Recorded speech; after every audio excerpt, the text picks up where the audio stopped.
WL Shuffle, and this is the big day for the Steadfast Stewards update. This is when it's launching, and we have the patch notes here.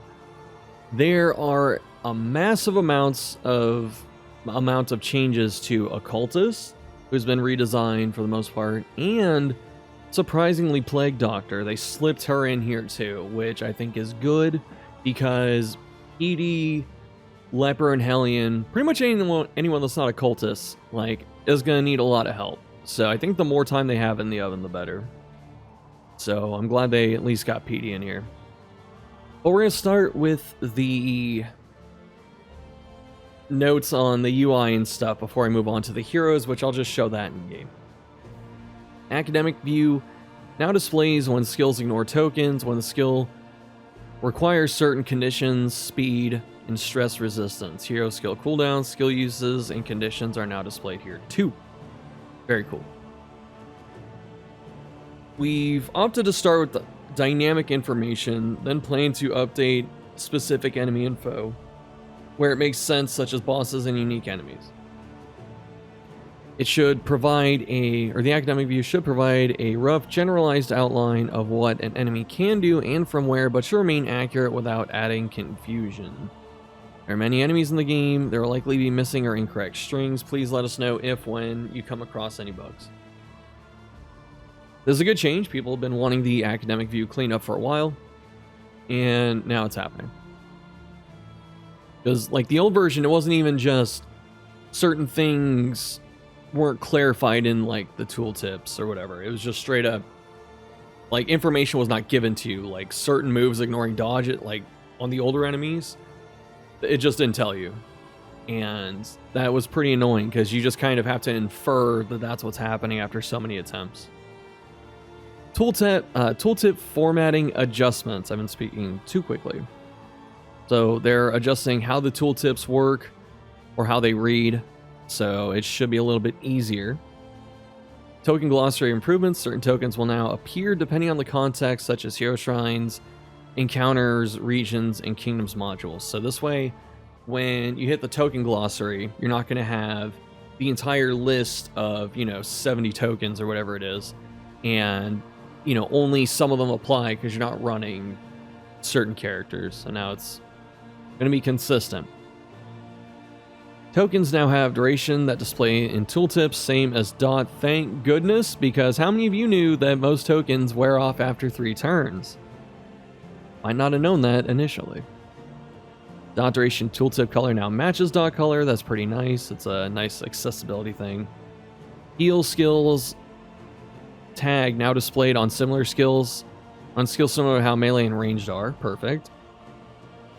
In tooltips now have additional info, fixed camp, travel log, incorrectly displaying quirk source as from in. Combat item tooltips now display if it's friendly target or enemy target. That's good. Ranked locked tokens now have an icon below them and are called out as rank locked in their descriptions. Wonder what the icon is. Health bars now have quarter lines. So the reason for this is that they're trying to provide clarity for health threshold requirements. So it'll be those black tick marks that, like, the enemies have if you have to do a certain amount of damage to them to break a mechanic, for instance. And I'm not necessarily certain how super helpful this might be, just because some heals trigger at 33 HP, like 33% of your life, and those aren't going to be included in this visual thing. Quite a few happen at 50, and I can't remember if there's anything for 25 or less besides maybe like a flagellant skill or adrenaline rush. So we'll see. Maybe it's good, maybe it's not. Again, or maybe not again, but I should say I'm not trying to put too many of my opinions into this video because I want to keep it as neutral as possible. So if you watch the video, play the update, and you want to comment on this video so I can send it to Red Hook, because that's something I'm trying to do, is to get all of your feedback, since a lot of you aren't in DD Cord and probably don't want to join it. So you can leave a comment here, and I'll trudge through the whole thing and try to condense it into something digestible and submit that. So that in mind, if you do want to participate, I would at least ask you to try and play some of this first before you throw any like super hard and fast opinions. But obviously I can't stop you. Hero tooltips no longer change width or move position when displaying upgraded info. It's a strange... Oh, I know, yeah. Because sometimes the description box would be like this, and then it adds an effect and it like stretches out here. Hopefully that doesn't happen as much. Strings that deal damage through an effect in combat will display the name in the pop text. That's good. This for like Redoubt and one or two other things. Inventory and vitrine can now be accessed at the crossroads with I and Z or L, T, RT on a gamepad. Retreat effects are now displayed in the retreat tooltip. Gameplay. Crits no longer increase the duration of dots by 2 rounds for both enemies and heroes. This is an experiment they're trying, so they want to kind of bring damage over time back down a little bit, because some of it was pretty insane. And so now it won't be as bad. And then with this next part, increase the chances to encounter the Crypt Keeper in Catacombs. Default in Quirk chance reduced from 80 to 50, and Vessel Secret guarantees 1 instead of 2. This is because Quirks just came flying in and out way too fast, especially in Kingdoms, but also in Confessions. And they're trying to mitigate that. The Ancestor Statue trinkets have now been changed from Indelible to Ancestral, which is what they were in the first game. Very cool.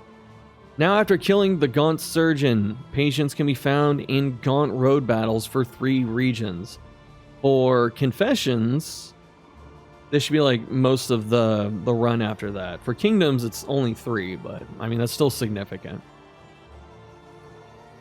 Alright, single leech no longer dropped by the Surgeon, now has 5% chance to drop from any patient. Elite Battle Advantage no longer has +1 speed, so now it's just health and damage.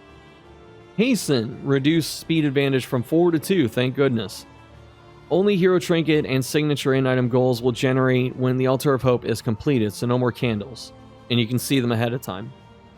Wheel and armor, this is something that people have asked for a while, now have scaling effects based on the number of wheels and armor rather than only when they're full. I'm wondering how this is going to affect the wagon gear. True Entropy can now apply stealth. Champion enemies are now tagged as champions. This is a big one coming up. Added an Altar of Hope location.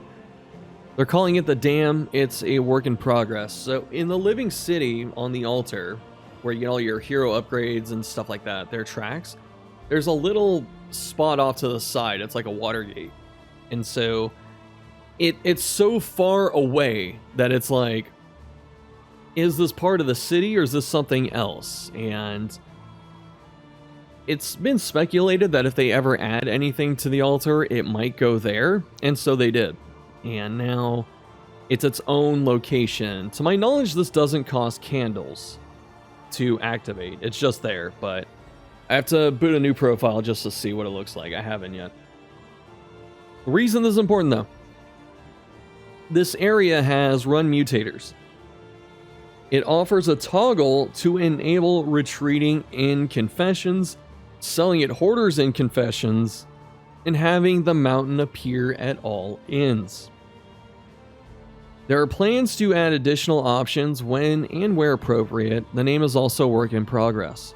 We want to allow retreat to be an option in Confessions, but we want to retain the intention of making the most out of bad situations.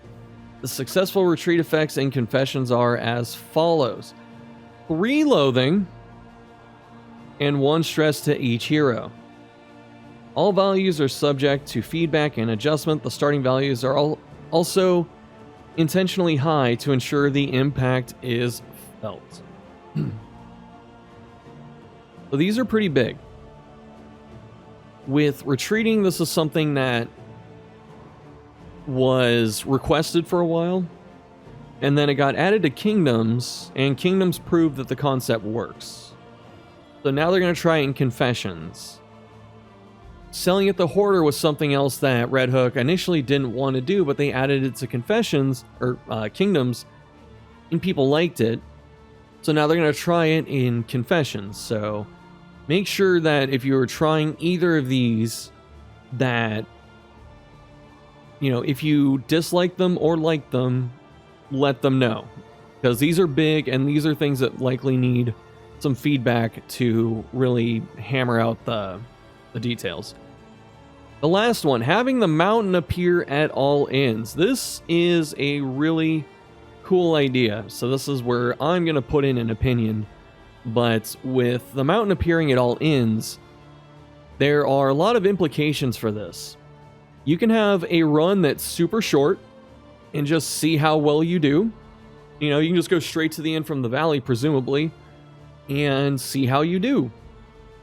The other is, if you feel that the run's going too long, like you've taken a lot of fights, maybe did a sluice or a catacombs, and you're going, you know what, I'm pretty powered up right now. I don't want to spend the next hour going through one more region. Well, now you can just go to the end. And I think this is really nice because as a feature, this really helps it kind of have more of a roguelite feel. Because there are times in roguelites where you can either skip ahead or skip to the end, you know, and just do a speed run.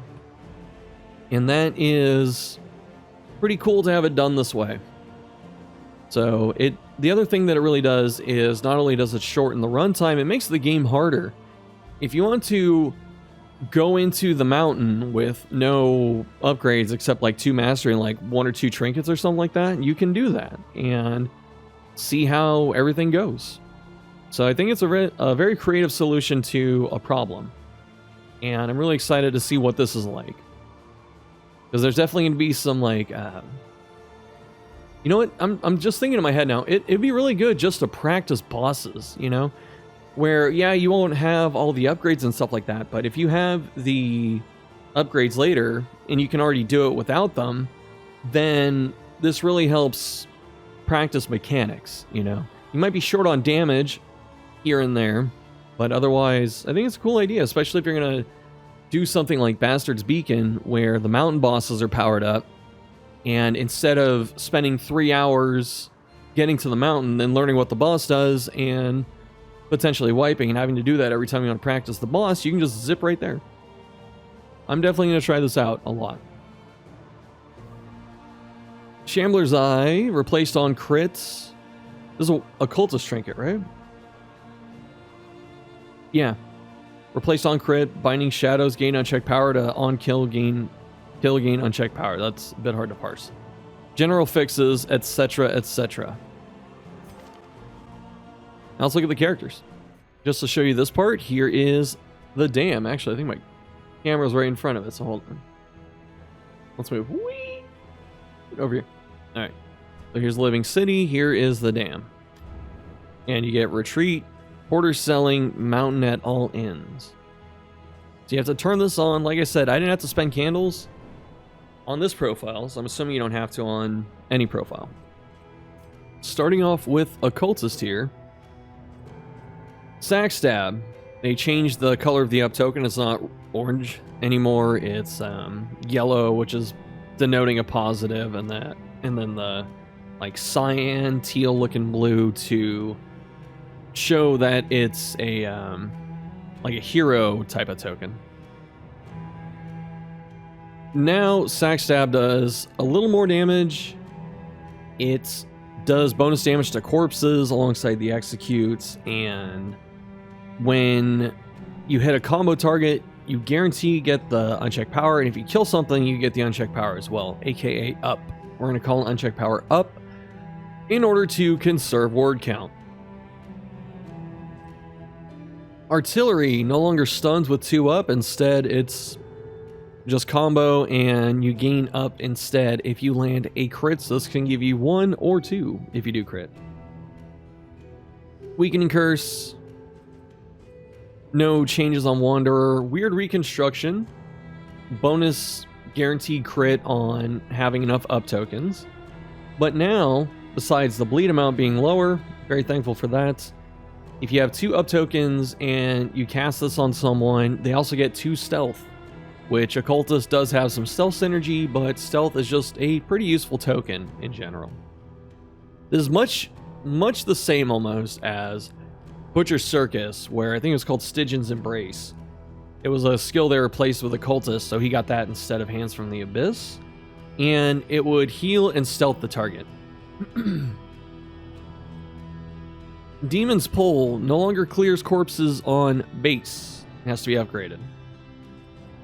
Volnhex operates the same, but it does change on, I believe, Ritualist. Binding Shadows got the same in terms of having the small damage increase, increase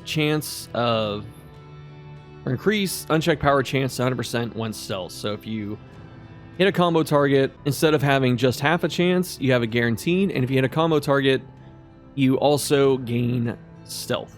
So normally when you hit them, you can get an up token, either 50% of the time or 66, but if they're comboed, you get stealth for hitting them. And if you're stealth, the chance is 100%. So you should be looking out for combos, if you want to make things consistently strong in terms of generation. Malediction, this changed on like every single path. On Wanderer, requires 3 up instead of 2.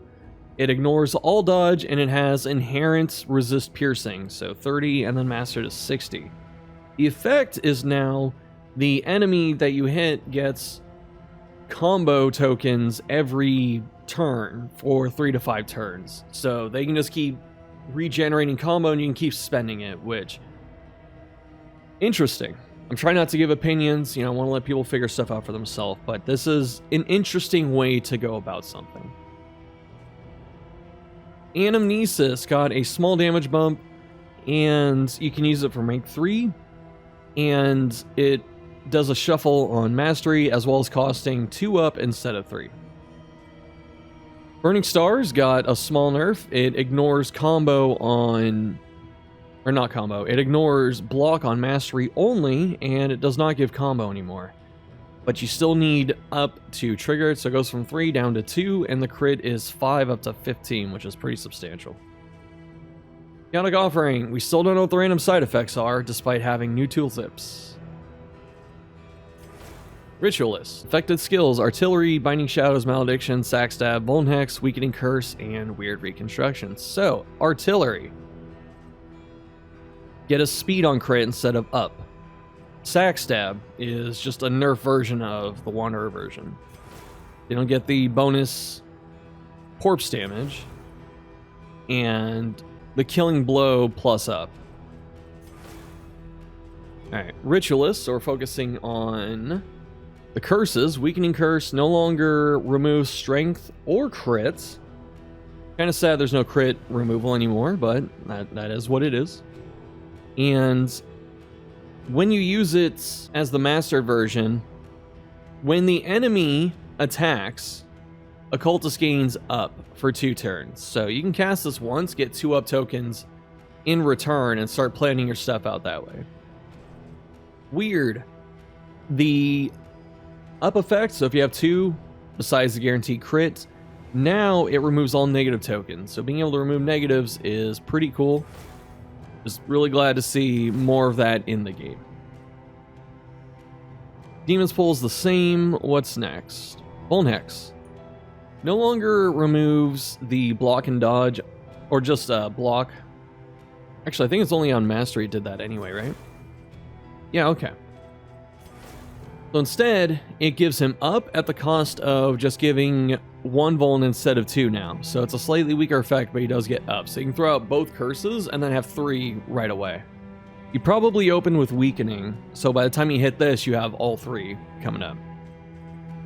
Binding Shadows ignores stealth, and if they are comboed, they lose debuff resistance for 3 to 5 turns. So 20 and 30.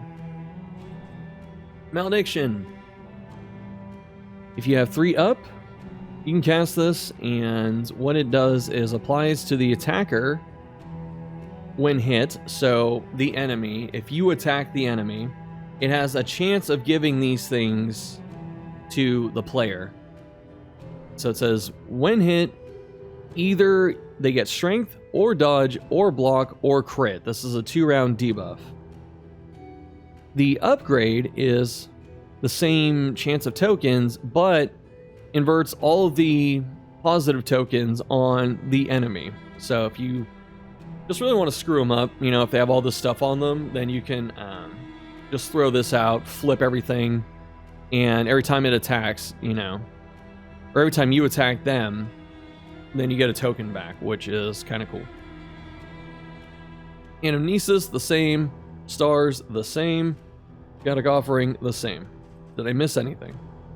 No. Warlock. This is the big range damage Warlock, the big damage path. But this now seems to be closer to the unchecked power path. I mean, they all use unchecked power, but, you know, he really wants to focus on this and, you know, throw it around and stuff. Affected skills, Sack Stab. Just the nerf Sack Stab. It kind of sucks the way they had to do this, where the Wanderer version was Sack Stab. Since it's the only one with this, every other path that has, you know, Sack Stab, because they all do, it has to say that it's changed, which, just a little bit of cumbersome stuff, but what can you do? Alright. So, Chaotic Offering, Anamnesis, Malediction, Burning Star is weird. So really, yeah, so it's just the up abilities. Alright, so first one. Actually, let's do Chaotic Offering. I think this one's really clever. Chaotic Offering is now a passive. You have to equip it, but you reduce your button count that you have to activate from 5 to 4. But in return, you get a passive effect where if it's the base version, you have a 30% chance at the start of your turn to get an up token. And the upgraded version is it increases it to 60, so you can just have passive up gain the whole time.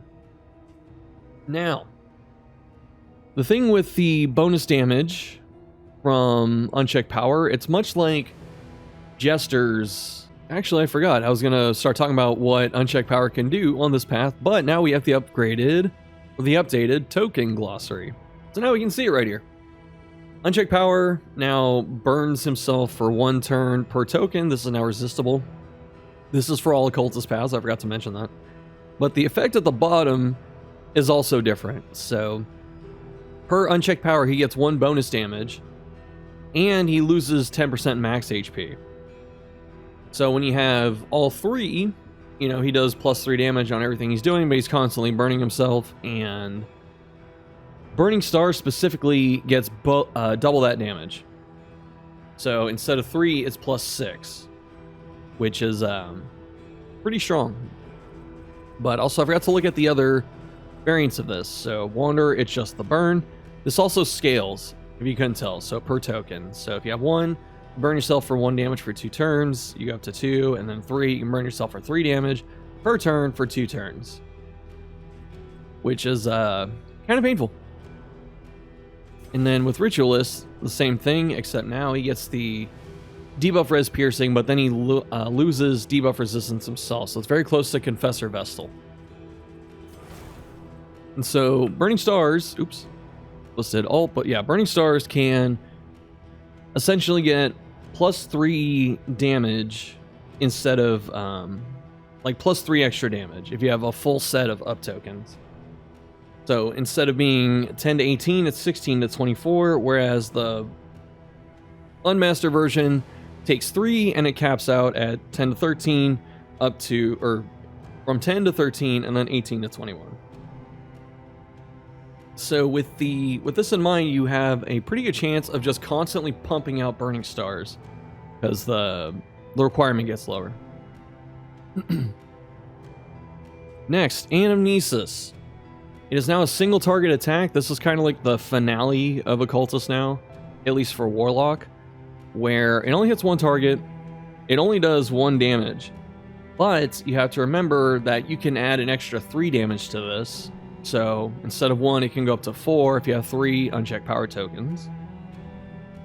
It ignores every positive defensive token the enemy has, so you can get through guard, stealth, dodge, block.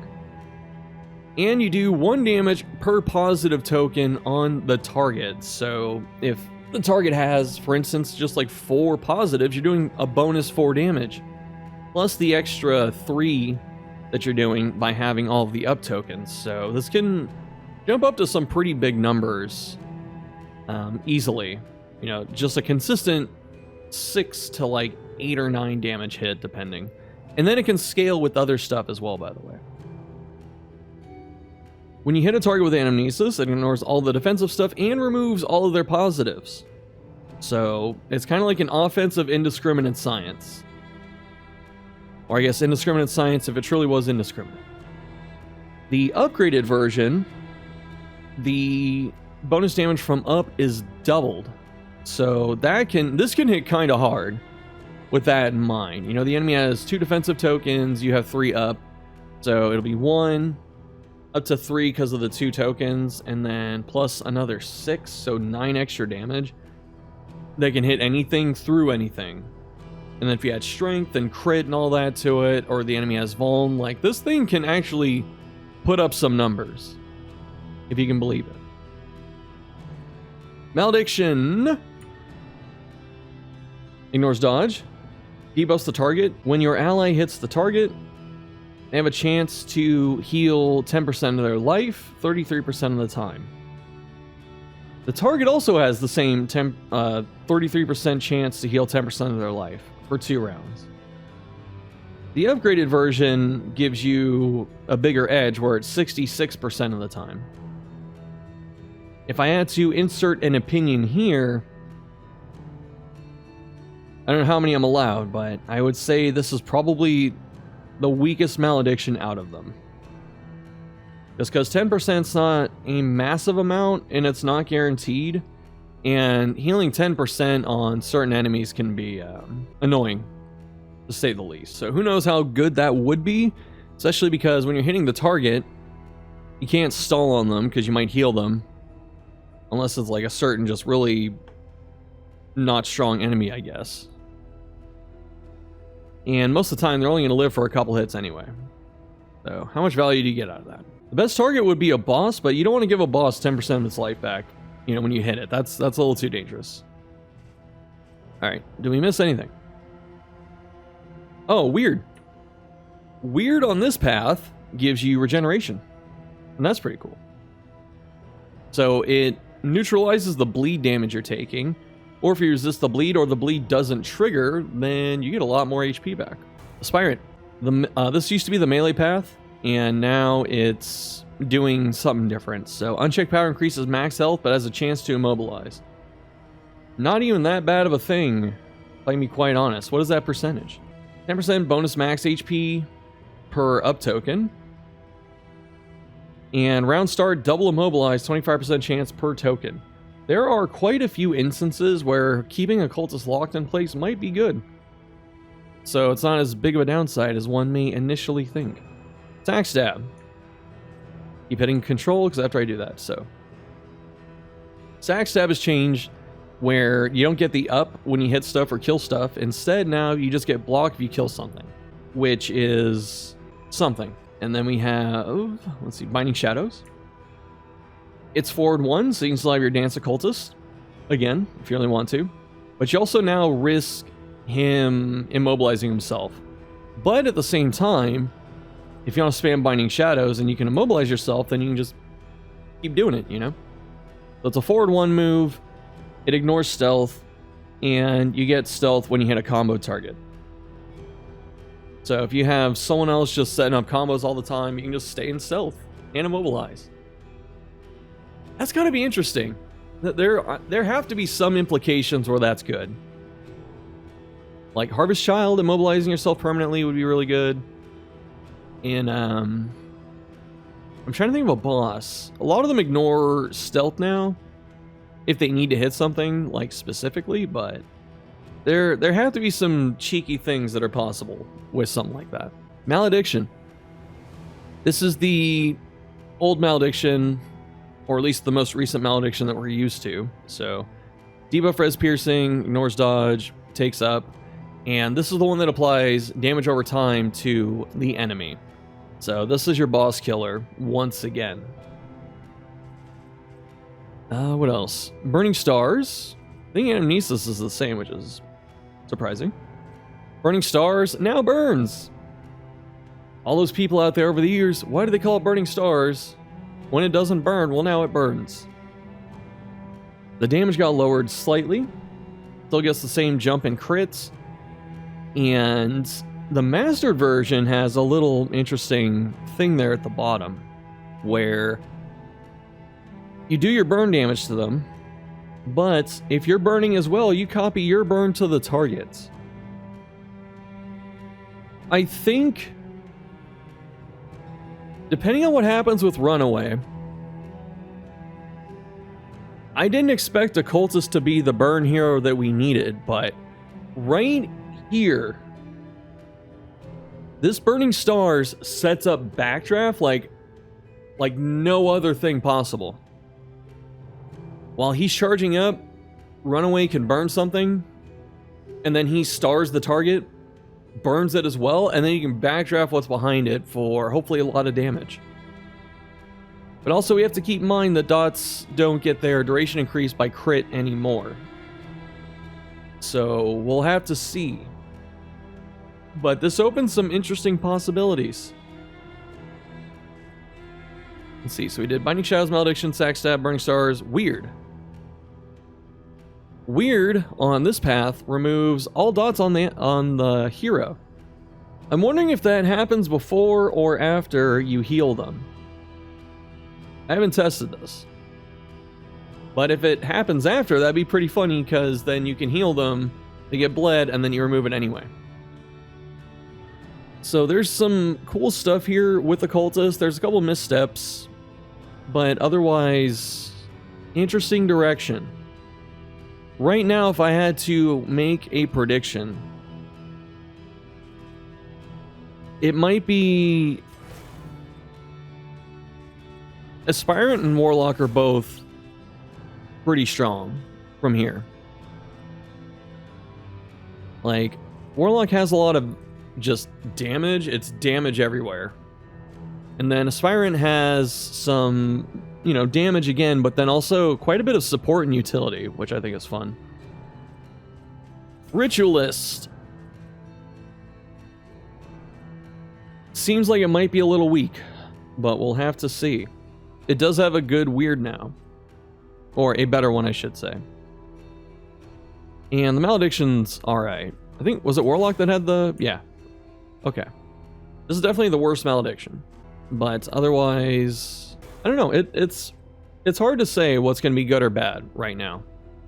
Because all of them have something, especially Malediction being as defining as it is. So this is like something everyone's going to likely have on the bar going forward. So PD did get some changes as well. Notable is her plus 4 HP. It's kind of funny that it works this way in the Crossroads. She has a bonus 4 HP now, so her total is 32 instead of 28.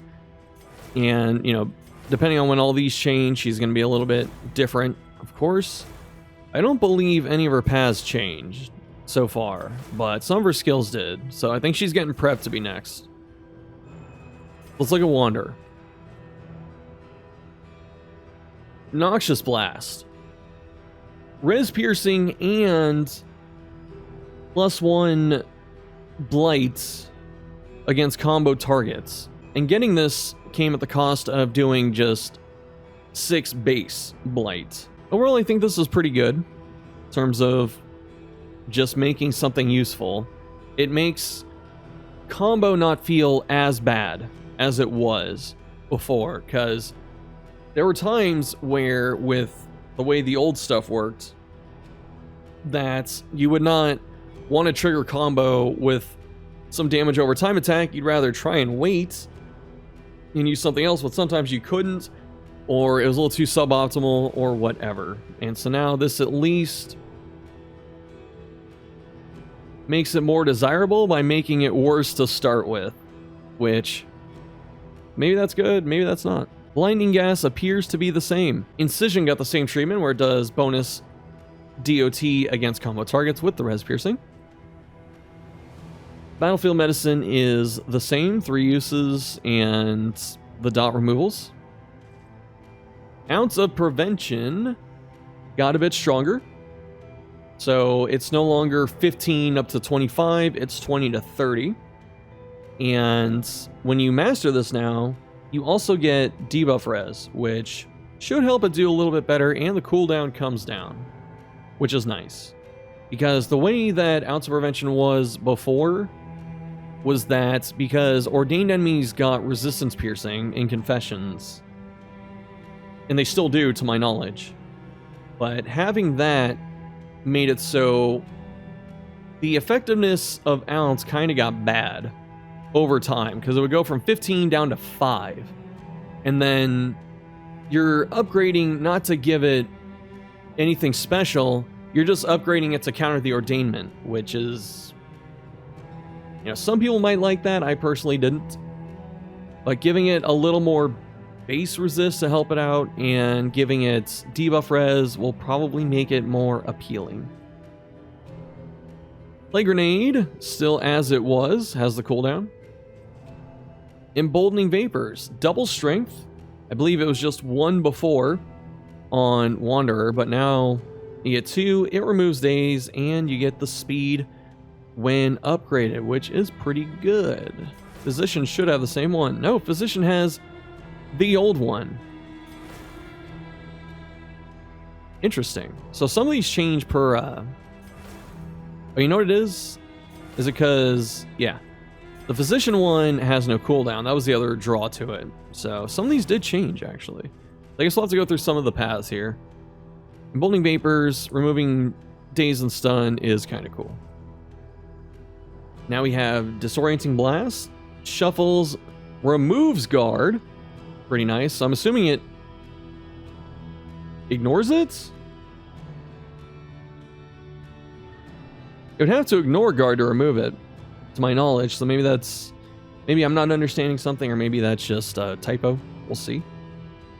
But yeah, so it shuffles the enemy, guaranteed daze, guaranteed weaken, because before it was like a 25% chance, which was way too weak. And now, if they're comboed, you stun them. Indiscriminate Science, still what it was, still very strong. Cause of Death, bonus damage in terms of removing DOT went up, so instead of 75 to 100, now it's 100 to 150. That's cool. Magrain really doesn't need any changes. It's kind of interesting because Magrain is one of those skills where it's like, it's always good, but you may want it to be buffed a little bit, like it just something a little extra, whatever it is. But it's also kind of on the precipice where if Magrain got buffed in like any relevant capacity, it would just be super strong. And if it got nerfed in any relevant capacity, it would probably be too weak to even consider. Like, they just took the burn down to 1 instead of 2, for instance. So you'd be like, well, cut the damage by 50%, resist, all that. So, interesting. Alright, let's check out the Surgeon stuff. So it still has the... does all the other penalties. I think they just threw PD in here at the last minute, if I had to guess. Because she definitely feels like she's only got a couple things right now. But they gave her something. Okay, yeah, Alchemist hasn't even been touched yet, so... I'm assuming these are literally like last second out the door changes that they just threw in, which is perfectly fine. But at least they're getting stuff out now so people can mess with it. Okay, and then Physician. Okay, Physician still has the damage penalty. Oh, it doesn't! Not on... Oh, it does. It does. It does. It's -2. Alright, that is it for this, I believe. Let me know what you're thinking down below. In terms of, if you just want to speculate, that's fine. In terms of just like, oh, this is cool, that's cool, whatever. But if you really want to give some in-depth feedback, again, I urge you to play with some of these changes first. Just to make it so... kind of respect everyone's time, you know, just so you aren't just shooting from the hip and whatnot. And, you know, then I have to take all the time to like parse through stuff and put it together, and then Red Hook has to read what I send them, or they might not, but you know, hopefully they do. All right, so that's it for this one. Let me know what you're thinking down below. Please make sure to try a lot of this yourself before you comment in terms of anything like super in-depth. You can also join DD Cord to check it out, and I think that's it for now. Yeah, so I'll make another video like this when we get another list of changes for the next character, the next big update or something like that, and we'll go through the same process where, you know, people will try it, I'll collect some data, and then I'll send it in. Thanks as always for watching. I'll see you next time.